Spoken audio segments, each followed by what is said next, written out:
Hello everyone, आज के इस वीडियो लेक्चर में हम डिस्कस करेंगे thermal chain reaction of hydrogen and bromine. इससे पहले हम देख लेते हैं कि चेन रिएक्शंस क्या होती है। तो बेसिकली हमारे पास रिएक्शन दो टाइप की होती है, एक होती है एलिमेंट्री रिएक्शन और दूसरी होती है कॉम्प्लेक्स रिएक्शंस।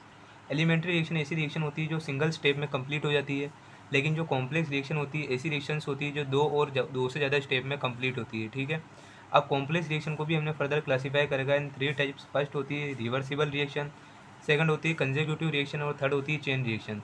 इस वीडियो में हम क्या देखेंगे, chain reaction of hydrogen and bromine. तो सबसे पहले देख लेते हैं चेन रिएक्शंस क्या होती है। तो चेन रिएक्शंस ऐसी रिएक्शंस होती है जो प्रोसीड होती है इन मोर देन वन स्टेप। ठीक है, मतलब कि इसको दो स्टेप या फिर मल्टी स्टेप भी लग सकते हैं। इसके बाद चेन रिएक्शन जो होती है फास्ट होती है और इनका जो प्रोबेबिलिटी फैक्टर होता है वो ग्रेटर देन वन होता है।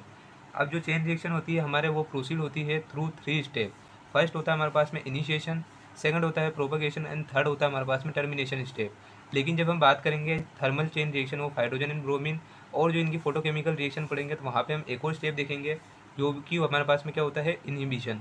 तो इस तरह से इन वाली रिएक्शन में हमारे पास चार स्टेप हो जाएंगे। फर्स्ट होगा इनिशिएशन, सेकंड होगा प्रोपगेशन और थर्ड होगा टर्मिनेशन। ठीक है, और इसके साथ में क्या होगा, चेन इनहिबिशन होगा जो कि टर्मिनेशन से पहला वाला स्टेप है। तो सबसे पहले हम देखते हैं thermal chain reaction of hydrogen and bromine. तो ये हमारे पास में सिंगल स्टेप है जिसमें हाइड्रोजन ब्रोमीन से रिएक्ट करके इन प्रेजेंस ऑफ हीट में क्या बना रहा है, 2 HBr बना रहा है। अब इसका हम देखते हैं मैकेनिज्म ऑफ रिएक्शन कितने स्टेप में जो हो रहा है, इसका मैकेनिज्म कंप्लीट हो रहा है। तो फर्स्ट स्टेप हमारे पास में क्या होता है, चेन इनिशिएशन। चेन इनिशिएशन जो होगा हमारे पास में वेरियस कंडीशन होती है जो कि फ्री रेडिकल रिएक्शन को जो होती है इनिशिएट करती है। जैसे कि हम जानते हैं HELPR।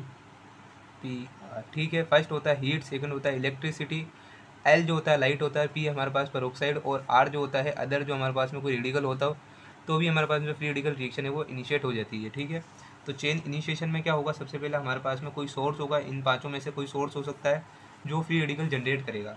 यहाँ पे हमारे पास में क्या है, हीट है। तो सबसे पहले क्या होगा, हमारे पास में जो Br2 है वो हीट की प्रेजेंस में क्या जनरेट करेगा, फ्री रेडिकल को जनरेट करेगा और ये हमारे पास में रेट कांस्टेंट होगा K1। और यहाँ से हमारे पास में क्या बन जाएंगे, दो Br रेडिकल बन जाएंगे। ठीक है, अब सेकंड स्टेप में क्या होगा, सेकंड स्टेप जो होगा हमारे पास में वो होगा चेन का प्रोपोगेशन। चेन प्रोपोगेशन,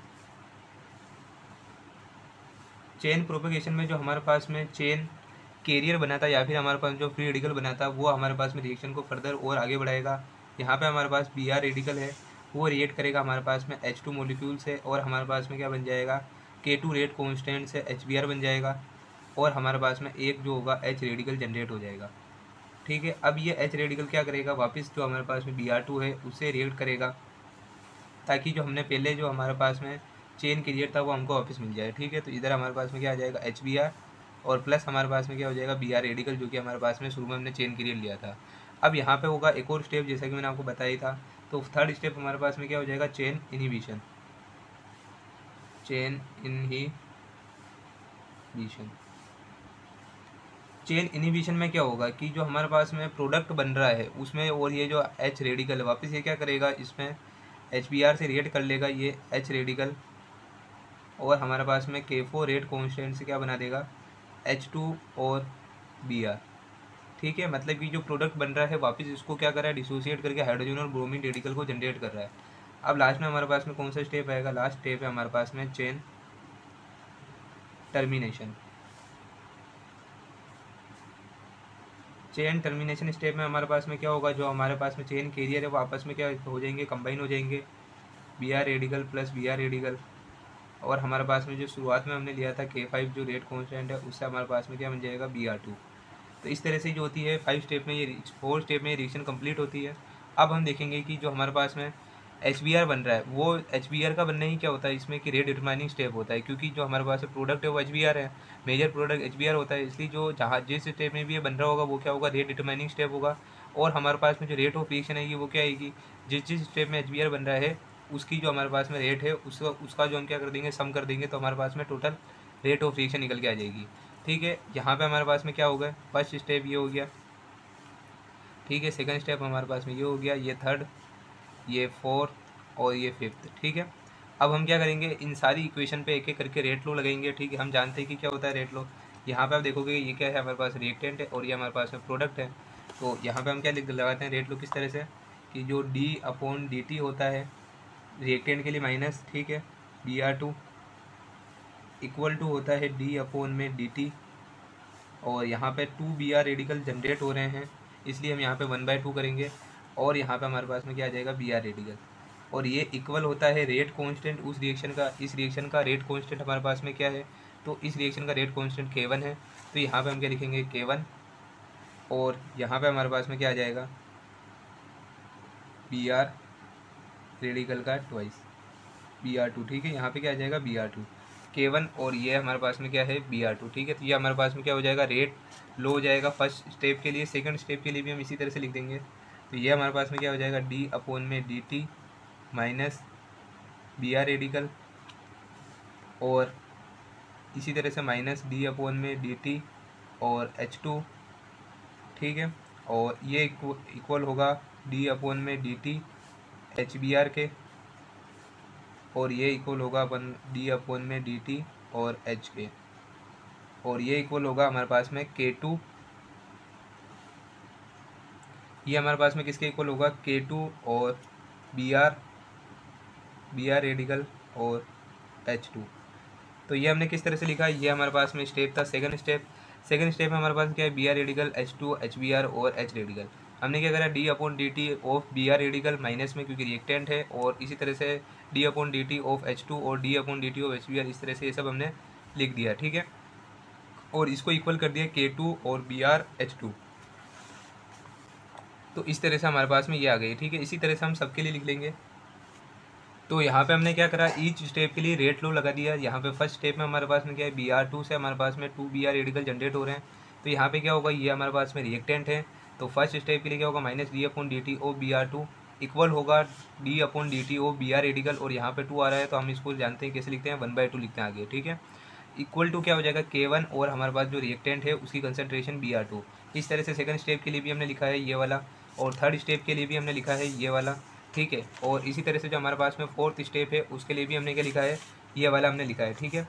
इस तरह से सबके लिए रेट लो लिख दिया है। अब लास्ट वाला जो स्टेप था हमारे पास में उसके लिए भी हमने क्या लिखा है यहाँ पे रेट लो लिखा है। ये लास्ट स्टेप हमारे पास में क्या है Br radical plus Br radical generate करें Br2 को, तो इसमें हम क्या करेंगे minus d upon d t of Br radical, और यहाँ पे 2 Br रेडिकल इसलिए 1/2 इक्वल टू क्या होगा d upon d t of Br2 equal to होगा K5, और यहाँ पे हमारे पास 2 Br रेडिकल है इसलिए Br रेडिकल कंसनट्रेशन का स्क्वायर, ठीक है। अब हम क्या करेंगे यहाँ पे रेट ऑफ रिएक्शन लिखेंगे, ठीक है। तो रेट ऑफ रिएक्शन हमारे पास में क्या है, रेट ऑफ रिएक्शन होगा हमारे पास में जो हमारे पास में प्रोडक्ट है यानी कि d upon d t of HBr, ठीक है, तो ये होगा हमारे पास में रेट ऑफ रिएक्शन। अब हम देखते हैं कि हमारे पास में कौन कौन से स्टेप में d upon d t of HBr आ रहा है, ठीक है। तो फर्स्ट स्टेप में हमारे पास में d upon d t of HBr नहीं आ रहा है, इसको छोड़ देंगे। सेकंड स्टेप में हमारे पास में d upon d t of HBr आ रहा है और ये पॉजिटिव के अंदर है, इसलिए हम इसको एज इट इज़ लिखेंगे K2 यहाँ पे Br रेडिकल और यहाँ पे H2। अब हम देखते हैं थर्ड स्टेप में, तो थर्ड स्टेप के अंदर हमारे पास में d upon d t of HBr आ रहा है और ये भी पॉजिटिव के अंदर आ रहा है, तो इसलिए हम इसको भी पॉजिटिव में लिखेंगे प्लस K3 H रेडिकल, और यहाँ पे हमारे पास में क्या आ रहा है Br2, ठीक है। इस तरह से फोर्थ स्टेप में देखेंगे तो d upon d t of HBr क्या आ रहा है नेगेटिव में आ रहा है, तो इस नेगेटिव साइन को हम वहाँ पे ले जाएंगे और ये पॉजिटिव वाली टर्म हम एज इट इज रहने देंगे। यहाँ पे हमारे पास क्या जाएगा माइनस K4 HBr और H radical, minus K4 HBr और हमारे पास में क्या आ जाएगा H रेडिकल, ठीक है। इस तरह से ये हमारे पास में टोटल आ जाएगी रेट ऑफ रिएक्शन। ये हमारे पास में इक्वेशन कौन सी हो जाएगी, 6th इक्वेशन हो जाएगी। अब यहाँ पे हम इक्वेशन 6 के अंदर देखेंगे तो ये हमारे पास में जो कंसंट्रेशन ऑफ H रेडिकल है और कंसंट्रेशन ऑफ Br रेडिकल ये हमको पता नहीं है क्योंकि इंटरमीडिएट है। ये हमारे पास में क्या है concentration of Br radical and H radical is not known. हम जानते हैं कि कोई इंटरमीडिएट जो कि हमारे पास में हो और उसकी कंसंट्रेशन हमारे को पता नहीं हो तो हम क्या करते हैं स्टेडी स्टेट अप्रोक्सीमेशन से उसकी कंसंट्रेशन निकालते हैं। तो हम क्या करेंगे अप्लाई करेंगे SSA, ठीक है, स्टेडी स्टेट अप्रोक्सीमेशन को हम यहाँ पे अप्लाई करेंगे। तो फर्स्ट कंडीशन में हमारे पास में स्टेडी स्टेट अप्रोक्सीमेशन क्या हो जाएगी D upon d t of, सबसे पहले हम अप्लाई कर रहे हैं इसको H रेडिकल पे, तो d upon d t of h radical equal to हमारे पास में क्या हो जाएगा 0। Sum of d upon d t of h radical equal to 0, मतलब कि जहाँ जहाँ पे भी एच रेडिकल जनरेट हो रहा है वो उसी स्पीड से कंज्यूम किया जा रहा है, इसलिए जो इसकी चेंज ऑफ रेट ऑफ हमारे पास में कंसनट्रेशन ऑफ एच होगा वो क्या होना चाहिए, 0 होना चाहिए। अब हम देख लेते हैं d upon d t of h radical कहाँ कहाँ पे आ रहा है, ठीक है। तो फर्स्ट स्टेप में हम देखते हैं d upon d t of h radical नहीं आ रहा है। सेकंड स्टेप में हम देखते हैं d upon d t of h radical आ रहा है और ये हमारे पास में पॉजिटिव में है, तो इसलिए हम इसको एज इट इज़ पॉजिटिव में लिख देंगे, ठीक है। तो यहाँ पे हमारे पास में क्या हो जाएगा, ये इक्वल टू में है, ठीक है। और यहाँ पे क्या आ जाएगा K2 Br रेडिकल और यहाँ पे आ जाएगा H2, ठीक है। अब और देखते हैं हमारे पास में d upon d t of h radical यहाँ पे आ रहा है, नेगेटिव में आ रहा है, इसलिए यही टर्म हमारे पास में नेगेटिव में आएगी, माइनस K3 H रेडिकल और यहाँ पे हमारे पास में आ जाएगा Br2। इस तरह से हम नेक्स्ट स्टेप में देखते हैं कि हमारे पास में d upon d t of h radical आ रहा है, यहाँ पे भी इसमें भी नेगेटिव में है, तो यहाँ पे भी ये वाली टर्म हमारे पास में नेगेटिव में आएगी, माइनस K4 HBr और H रेडिकल। इसी तरह से हमारे पास में फोर्थ स्टेप में भी d upon d t of h radical नहीं आ रहा है, तो हम एज इट इज़ को रहने देंगे, ये हमारे पास में आ जाएगी K2 और K3 और K4, यानी कि सेकंड थर्ड और फोर्थ स्टेप में आ रहा था, ठीक है। तो ये इक्वल टू क्या होना चाहिए, ये इक्वल टू 0 होना चाहिए। तो ये हमारे पास में कौन सी इक्वेशन हो जाएगी, ये हमारे पास में इक्वेशन हो जाएगी 7, ठीक है। अब वापस हम स्टेडी स्टेट अप्रोक्सीमेशन को अप्लाई करेंगे और हमारे पास में जो है d upon d t of b r radical, ठीक है। ये भी हमारे पास में क्या होना चाहिए, 0 होना चाहिए। तो अब हम देखते हैं कि d upon d t of b r radical कहाँ पे आ रहा है। तो फर्स्ट स्टेप में हमारे पास में d upon d t of b r radical आ रहा है, तो यहाँ पे भी हम फर्स्ट स्टेप में भी इसको इंक्लूड करेंगे और ये पॉजिटिव में आ रहा है, तो ये वाली टर्म हमारे पास में पॉजिटिव में आएगी। लेकिन यहाँ पे जो है 1/2 है, तो यहाँ पे से 2 को हम क्या करेंगे, उधर मल्टीप्लाई कर देंगे, तो ये क्या हो जाएगा 2K1 Br2, ठीक है। तो इस तरह से हमारे पास में क्या हो जाएगा, ये 2K1 Br2 की कंसनट्रेशन, ठीक है। तो ये हमारे पास में फर्स्ट हो गया। अब इसके बाद में हम देखते हैं कि और कहाँ पे आ रहा है हमारे पास में। तो सेकंड स्टेप में हमारे पास में Br रेडिकल आ रहा है और ये नेगेटिव में आ रहा है, तो ये वाली टर्म हमारे पास में नेगेटिव में आएगी, ये हो जाएगा माइनस K2 Br रेडिकल और H2। अब नेक्स्ट और देखते हैं हम। तो नेक्स्ट हम देखेंगे थर्ड स्टेप में, तो यहाँ पे हमारे पास में d upon d t Br radical आ रहा है पॉजिटिव में, तो ये वाली टर्म हमारे पास में पॉजिटिव में आएगी, प्लस K3 और H रेडिकल और हमारे पास में है Br2, ठीक है। इसी तरह से फोर्थ स्टेप में हमारे पास में d upon d t o Br radical आ रहा है पॉजिटिव में आ रहा है, तो इसको भी हम क्या करेंगे, प्लस में लिखेंगे, ठीक है। तो ये हमारे पास में क्या हो जाएगा, प्लस K4 HBr और ये आ जाएगा हमारे पास में H रेडिकल, ठीक है। अब फिफ्थ स्टेप में देखो, अब यहाँ पे भी d upon d t of Br radical आ रहा है और यहाँ पे क्या आ रहा है, माइनस में आ रहा है, तो ये टर्म माइनस में आएगी। लेकिन यहाँ पे ये 1/2 भी आ रहा है, इसलिए यहाँ पे 1/2 से भी मल्टीप्लाई करेंगे, तो ये हो जाएगा माइनस K5 2K5 और Br रेडिकल का स्क्वायर। तो इस तरह से हम जो है रेट लो लिखेंगे, ये इक्वल टू होना चाहिए 0 के। ये इक्वेशन हो जाएगी हमारे पास में 8। अब यहाँ से हम क्या करेंगे, इस इक्वेशन और इस इक्वेशन को कंपेयर करेंगे। यहाँ पे देखो आप K3 H रेडिकल Br2 ये नेगेटिव में, यहाँ पे पॉजिटिव में है, यहाँ पे K2 पॉजिटिव में है और ये नेगेटिव में है, और यहाँ पे K4 नेगेटिव में है, यहाँ पे पॉजिटिव में है। हम क्या करेंगे, इक्वेशन 7 और 8 को जोड़ देंगे, तो भी हमारे पास में क्या आएगा, इक्वल टू 0 आएगा, क्योंकि दोनों के इक्वल में 0 है। तो ये हमारे पास में क्या LHS को जोड़ देंगे और RHS को जोड़ेंगे, तो हमारे पास में क्या आएगा, 0 + 0 0 आ जाएगा।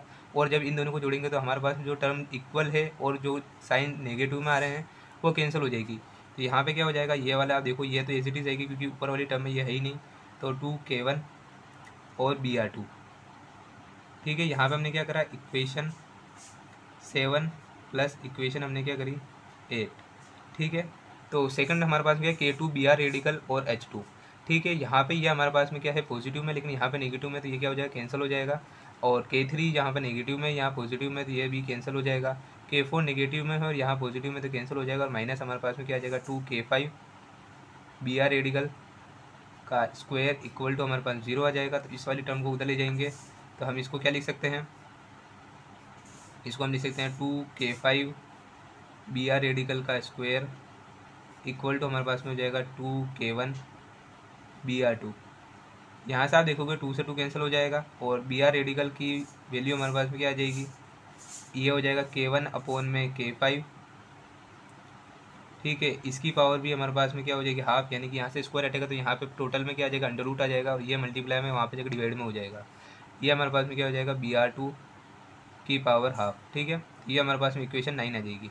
यहाँ से हमारे पास में Br रेडिकल की जो वैल्यू वो तो निकल गई, लेकिन जो H रेडिकल है उसकी वैल्यू नहीं निकली है। तो हम क्या करेंगे, Br रेडिकल वाले की वैल्यू को यहाँ पे इक्वेशन 7 में रखेंगे। ठीक है, तो जो हमारे पास में इक्वेशन 9 नहीं है, इक्वेशन 9 उसकी वैल्यू को हम कहाँ रखेंगे, वैल्यू को हम रखेंगे इक्वेशन 7 के अंदर रखेंगे। ठीक है, क्या कर रहे हैं हम, इक्वेशन जो हमारे पास में 9 है उसकी वैल्यू को हम क्या रख रहे हैं, इक्वेशन 7 के अंदर रख रहे हैं। जहाँ जहाँ पे भी Br रेडिकल है उसकी जगह हम ये वाली वैल्यू रख रहे हैं। ठीक है, तो हमारे पास में इक्वेशन किस तरह से दिखाई देगी, तो जो हमारे पास में इक्वेशन है कुछ इस तरह से दिखाई देगी। सबसे पहले एज इट इज़ जो हमारे पास में K2 है वो चलने देंगे हम। ठीक है, तो ये क्या हो जाएगा K2 और Br की जगह हम क्या रख देंगे, K1/K5 की पावर हाफ, Br2 की पावर हाफ। अब यहाँ पे H2 एज इट इज़, फिर -K3, H रेडिकल हमारे पास में एज इट इज़ रहेगा और Br2 माइनस हमारे पास में हो जाएगा K4, ये HBr हमारे पास में एज इट इज़ रहेगा और ये हमारे पास में H radical as it is रहेगा इक्वल टू 0। यहाँ से हम क्या करेंगे, जो माइनस वाली टर्म है उसको 0 की तरफ ले जाएंगे तो हमारे पास में क्या हो जाएगा, K2 K1/K5 की पावर 1/2, Br2 की पावर 1/2 और H2 इक्वल टू क्या हो जाएगा, यहाँ पे हमने इस वाली टर्म को उधर भेज दिया तो क्या हो जाएगा, K3 H रेडिकल Br2। ठीक है, प्लस हमारे पास में क्या हो जाएगा, K4 HBr और H रेडिकल। यहाँ से हम H रेडिकल को कॉमन ले लेंगे तो H रेडिकल कॉमन लेने के बाद हमारे पास में क्या आ जाएगा, K3 Br2 प्लस आ जाएगा K4 HBr। ठीक है, और H रेडिकल हमारे पास में कॉमन आ जाएगा। तो यहाँ से हम क्या करेंगे, H रेडिकल की वैल्यू निकालेंगे तो ये वाली टर्म यहाँ पे नीचे आ जाएगी। ठीक है, तो H रेडिकल की वैल्यू हमारे पास में क्या आ जाएगी, H रेडिकल की कंसनट्रेशन आ जाएगी हमारे पास में, ये वाली टर्म एज इट इज़ रहेगी K1/K5 की पावर 1/2 और K2। ठीक है, और यहाँ पे हमारे पास में क्या है, Br2 की पावर 1/2 और H2। ठीक है, ये वाली टर्म हमारे पास में नीचे आ जाएगी तो नीचे हमारे पास में क्या हो जाएगा, K3 Br2 plus K4 HBr। ठीक है, अब यहाँ से हम क्या करेंगे, ये इक्वेशन हमारे पास में 10 आ जाएगी। इक्वेशन 10 और जो इक्वेशन 9 है उसकी वैल्यू हम क्या रखें, कहाँ पे रखेंगे, जो इक्वेशन 6 है रेट ऑफ रिएक्शन वाली उसमें रखेंगे। तो हमारे पास में जो हमारे पास में ये इक्वेशन है कुछ इस तरह से दिखाई देगी। तो यहाँ पे हमने क्या किया कि जो हमारे पास में रेट ऑफ रिएक्शन वाली इक्वेशन थी उसमें जो इक्वेशन 9 और इक्वेशन 10 थी, यहाँ से Br रेडिकल की वैल्यू और यहाँ से कंसनट्रेशन ऑफ H रेडिकल की वैल्यू जो है इक्वेशन के अंदर हमने पुट कर दी। तो जो हमारे पास में रेट ऑफ रिएक्शन जो है उसकी इक्वेशन इस तरह से दिखाई देगी, K2 K1/K5 और ये हमने जो है ये वाली वैल्यू पुट कर दी इसके अंदर Br रेडिकल की और H2 एज इट इज़ आ जाएगा। ठीक है, इस तरह से H रेडिकल की वैल्यू हमने यहाँ पे पुट कर दी। ठीक है, तो ये इक्वेशन हमारे को इस तरह से दिखाई देगी। अब यहाँ पे इस इक्वेशन में देखोगे कि ये जो K2 K1/K5 की पावर 1/2 Br2 की पावर 1/2 H2 है, ये यहाँ पे हर जगह आपको दिखाई देगा K2 K1/K5 की पावर 1/2 Br2 की पावर 1/2 और H2। और यहाँ पे भी आपको दिखाई देगा K2 K1/K5 की पावर 1/2 Br2 की पावर 1/2 और H2। तो इसको हम क्या करेंगे, कॉमन ले लेंगे। तो हमारे पास में रेट ऑफ रिएक्शन किस तरह से दिखाई देगी, कुछ इस तरह से दिखाई देगी।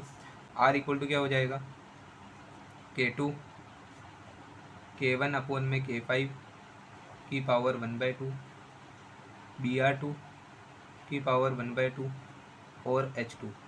ठीक है, ये हमने कॉमन ले लिया। यहाँ पे क्या आ जाएगा 1, ये पूरा ही हमने कॉमन ले लिया है इसलिए। प्लस यहाँ पे क्या बचा हमारे पास में, K3 बचा और यहाँ पे हमारे पास में क्या बचा, Br2 बचा। ठीक है, क्योंकि यहाँ पे हमने बाकी टर्म जो है H2 Br2 की पावर 1/2 और जो हमारे पास में K2 है और ये वाली टर्म इसको कॉमन ले लिया तो यहाँ पे हमारे पास क्या बच जाएगा, K3 Br2। ठीक है, और अपोन में हमारे पास क्या रह जाएगा, K3 Br2 plus K4 HBr। ठीक है, अब बाकी हमारे पास में जो ये वाली है यहाँ पे हम देखेंगे तो हमारे पास में क्या बचेगा, K4 HBr बचेगा, ये वाली पूरी टर्म हमने कॉमन ले ली, अपॉन में K3Br2 प्लस K4HBr बचेगा। ठीक है, तो ये यहाँ पे हमारे पास में क्या आ जाएगा माइनस, ठीक है, यहाँ पे हमारे पास क्या आ जाएगा माइनस K4HBr अपॉन में हमारे पास में क्या आ जाएगा K3Br2 प्लस K4HBr। ठीक है, तो इसके बाद हम क्या करेंगे, यहाँ पे हम जो है एलसीएम ले लेंगे K3Br2 और K प्लस K4HBr को। ठीक है, तो ये इक्वेशन हमारी कुछ इस तरह दिखाई देगी। ये वाली टर्म मैं यहाँ पे नहीं लिख रहा हूँ, ये आप एज्यूम करना यहाँ पे लिखी हुई है। इसके बाद यहाँ पे देखो हम क्या लिख लेंगे, यहाँ पे एलसीएम ले लेते हैं। ये क्या हो जाएगा K3Br2 प्लस K4HBr। ठीक है, तो यहाँ पे हमने इसको एलसीएम ले लिया, तो ये क्या होगा 1 से जो होगा मल्टीप्लाई हो जाएगा। तो यहाँ पे हमारे पास में क्या आ जाएगा K3Br2 प्लस K4HBr। ठीक है, और बाकी जो टर्म है वो एज इट इज़ आ जाएगी, मतलब कि जो K3 है वो एज इट इज़ आ जाएगा K3Br2, और ये वाली टर्म भी एज इट इज़ आ जाएगी माइनस K4HBr। ठीक है, यहाँ से आप देखोगे कि जो K4HBr है, K4HBr प्लस माइनस में तो क्या हो जाएगा कैंसिल हो जाएगा, यहाँ पे 0 आ जाएगा। और ये वाली टर्म हमारे पास में 2 टाइम आ रही है, तो ये क्या हो जाएगी जुड़ जाएगी। तो यहाँ पे हमारे पास में ये एज इट इज़ रहेगा ये वाली चीज़, और यहाँ पे हमारे पास में क्या हो जाएगा 2K3Br2 अपॉन में क्या हो जाएगा K3Br2 और प्लस K4HBr। ठीक है, अब वापस हम एक बार इसको पूरा लिख देते हैं। तो इसको पूरा लिखेंगे तो हमारे पास में आगे क्या आ जाएगा K2 K1 अपॉन में K5 की पावर 1/2 और Br2 की पावर 1/2 और अपॉन में इसके मल्टीप्लाई में क्या है H2। ठीक है, तो यहाँ से अब हम क्या करेंगे, यहाँ से जो हमारे पास में क्या आ रहा है K3Br2। ठीक है, यहाँ पे भी K3Br2 आ रहा है, यहाँ से हम K3Br2 कॉमन लेंगे, तो यहाँ पे हमारे क्या लगाना पड़ेगा अपॉन में K3Br2। ठीक है, तो यहाँ से हमारे पास जो K3Br2 है वो कॉमन आ जाएगा। तो इस तरह से हम इसको लिख सकते हैं K2 K1 अपॉन में K5 की पावर 1/2 Br2 की पावर 1/2 और H2। ठीक है, यहाँ पे हम क्या कर रहे हैं, ये हमारे पास में क्या है 2K3Br2। ठीक है, यहाँ पे हम क्या करें इसको और सिंप्लीफाई कर रहे हैं, तो यहाँ से हम क्या करेंगे K3Br2 को हमने क्या ले लिया कॉमन ले लिया, तो यहाँ पे तो एज इट इज़ 1 आ जाएगा, लेकिन इसके अपॉन में क्या आएगा प्लस K4HBr के अपॉन में आ जाएगा हमारे पास में K3Br2। ठीक है, ठीक है, ताकि ये इससे मल्टीप्लाई होगा तो ये कैंसिल हो जाएंगे, तो यहाँ से क्या होगा हमारे पास में ये वाली टर्म कैंसिल हो जाएगी, और ये हमारे पास में कुछ इस तरह से आ जाएगा 2K2 K1 अपॉन में K5 की पावर 1/2 Br2 की पावर 1/2 और H2 अपॉन में हमारे पास में क्या हो जाएगा 1 प्लस K4 अपॉन में K3 अपॉन में K3 और HBr अपॉन में Br2। यहाँ से हम क्या कर सकते हैं कि जो K4 अपॉन में K3 है उसको हम क्या मान लेते हैं K डैश, ये हमारे पास में क्या है K4 अपॉन में K3, और जो हमारे पास में K है यहाँ पे हम K मान लेते हैं, ये वाली पूरी टर्म कांस्टेंट है K2 K1 अपॉन में K5, और ये हमारे पास में 2 है, ये पूरे कांस्टेंट है, तो क्या हो जाएगा 2K2 K1 अपॉन में K5 की पावर 1/2। तो ये हमारे पास में इक्वेशन लास्ट कुछ इस तरह से गई थी कि रेट इक्वल टू क्या हो जाएगा हमारे पास में K। ठीक है, और ये हो जाएगा Br2 की पावर 1/2 और H2 अपॉन में क्या हो जाएगा 1 plus K dash HBr upon में Br2। ठीक है, तो इस तरह से ही हमारे पास में फाइनल इक्वेशन आ जाएगी रेट की। ठीक है, तो इस तरह से हम कैलकुलेट करते हैं रेट ऑफ रिएक्शन जब हमारे पास में रिएक्शन क्या होती है H2 और Br2 की थर्मल रिएक्शन होती है। अब इसके बाद में हम देखेंगे जो H2 और Br2 की जो फोटोकेमिकल रिएक्शन होती है उसमें किस तरह से हम रेट ऑफ रिएक्शन को डिटरमाइन कर सकते हैं। ये चीज़ें आपको करने के लिए स्टेडी स्टेट अप्रोक्सीमेशन आना चाहिए, तो सबसे पहले आप स्टेडी स्टेट अप्रोक्सीमेशन वाला वीडियो देख लेना ताकि आपको ये चीज़ें अच्छे से क्लियर हो जाए। आई होप कि आपको वीडियो हेल्पफुल लगा होगा, तो वीडियो को लाइक करें और हमारे चैनल को सब्सक्राइब करें। Thanks for